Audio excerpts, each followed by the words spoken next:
বিয়ে শেষ হতে হতেই ভোর হয়ে গেল। এবার বিদায়ের পালা, তাই সবাই নবদম্পতির আশীর্বাদের আয়োজনে ব্যস্ত। 27 বছরের সমস্ত স্মৃতিকে পেছনে ফেলে বরাবরের মতো চলে যাবে তিথি। যেটা এতদিন যে বাড়িটা তার নিজের বাড়ি ছিল, সেখানে তাকে আসতে হবে অতিথি হয়ে। বড়রা সবাই একে একে আশীর্বাদ করছে, কিন্তু এত মানুষের এত ভিড়েও তিথির চোখ যেন একজনকেই বারবার খুঁজছে। তিথির বয়স তখন 4 কি 4.5 হবে। ওর মা মাধুরী দেবী একটা সরকারি স্কুলের টিচিং স্টাফ হিসেবে জয়েন করলেন। বাবা তো আগে থেকেই ব্যবসা নিয়ে ব্যস্ত। তখনই বাবা নিয়ে আসেন তিথির আম্মা সরলা দেবীকে। তখন থেকে তিথির শৈশব থেকে কৈশোর, কৈশোর থেকে যৌবনে পদার্পণ, সবটার সাক্ষী সরলা দেবী। নিঃসন্তান সরলা দেবী তিথির আম্মা ডাকের মধ্যেই খুঁজে নিতেন মাতৃত্বের স্বাদ। তিথিও আম্মা অন্তঃপ্রাণ। মা বাবার থেকে আম্মার সাথেই যেন সে বেশি স্বাচ্ছন্দ্য, বেশি সাবলীল। তিথিকে খাওয়ানো, স্কুলে নিয়ে যাওয়া আসা, হোমওয়ার্ক করানো, জ্বর হলে জলপট্টি দেওয়া থেকে ডাক্তারের কাছে নিয়ে যাওয়া সবই করতেন তিনি। তারপর যেদিন প্রথম তিথি মেয়ে থেকে নারী হয়ে উঠল, সেদিন অদ্ভুত শারীরিক প্রতিক্রিয়া দেখে সে খুব ঘাবড়ে গিয়েছিল। আম্মাই সেদিন তাকে এ বিষয়ে বুঝিয়ে বলেছিল। তারপর মাধ্যমিক, উচ্চ মাধ্যমিক পরীক্ষার সময় যখন তাকে রাত জেগে পড়তে হতো, তখন আম্মাই তো তার সাথে রাতের পর রাত জেগে থাকতো, তার জন্য কফি বানিয়ে দিত।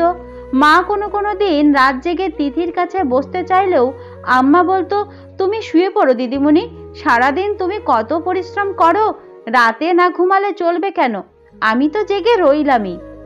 তারপর যেদিন প্রথম ভালোবাসার কাছে প্রতারিত হয়ে ভেঙে পড়েছিল তিথি, সেদিন তো আম্মাই বুঝিয়েছিল জীবনটা অনেক বড়, তাই এত ছোট ছোট বিষয়ে কখনো ভেঙে পড়তে নেই। আর এই তো কিছুদিন আগেই যখন তার বাবা তার বিয়ের জন্য পাত্র খোঁজার উদ্যোগ নিচ্ছিলেন, তখনও সে তার 5 বছরের ভালোবাসা তমালের কথা বাড়িতে বাবা মাকে বলার সাহসই পাচ্ছিল না। ইউনিভার্সিটিতে পড়তে পড়তে তমালের সাথে সম্পর্ক তৈরি হয় তিথির। তমাল তিথির সিনিয়র ছিল। শুরু থেকে সবটা একমাত্র আম্মাই জানতো। তিথি যখন বাড়িতে জানাতে ভয় পাচ্ছিল, আম্মাই তো তখন তার বাবা মাকে তমালের কথা জানায়। আর আজ অবশেষে তমালের হাত ধরে সে তার নতুন জীবনে পা রাখতে চলেছে। আর আম্মার আশীর্বাদ ছাড়া কি তা কখনো সম্ভব? তাই তার চোখ এত ভিড়েও শুধু আম্মাকেই খুঁজে চলেছে। আশীর্বাদ পর্ব মিটতেই তিথি বলল, আম্মা কোথায় মা? আম্মা আমাকে আশীর্বাদ করবে না? আমার বিদায়ের সময় আমার সাথে দেখা করবে না? শোনো মেয়ের কথা, আম্মা কি করে আশীর্বাদ করবে মা? বিয়ের এসব কাজ যে সধবা মানুষ ছাড়া হয় না। তিথি কিছু একটা বলতে যাবে, হঠাৎ তার চোখ পড়ল দরজার এক কোণে। সাদা শাড়ির কালো পাড়ের কিছু একটা অংশ দেখা যাচ্ছে। এই শাড়ি তার খুব চেনা। বেরোনোর মুখে আর কথা বাড়ালো না তিথি, শুধু মনে মনে বলল, তুমি যখন চাইছো আমায় দূর থেকে আশীর্বাদ করতে, তবে তাই হোক। তুমি আমায় দূর থেকেই আশীর্বাদ করো আম্মা। তুমি যেখান থেকেই আশীর্বাদ করো না কেন, তোমার আশীর্বাদ সব সময় আমার সাথেই থাকবে। আর একদিন না একদিন কুসংস্কারে মোড়া সমাজ বিধিগুলো ঠিক ভেঙে যাবে, ভেঙে যাবেই। আর সেদিন তিথি আর আম্মার মাঝে কোনো কুসংস্কার বাধা হয়ে দাঁড়াবে না। সরলা দেবী দূর থেকেই প্রাণ ভরে আশীর্বাদ করলেন তার তিথিকে।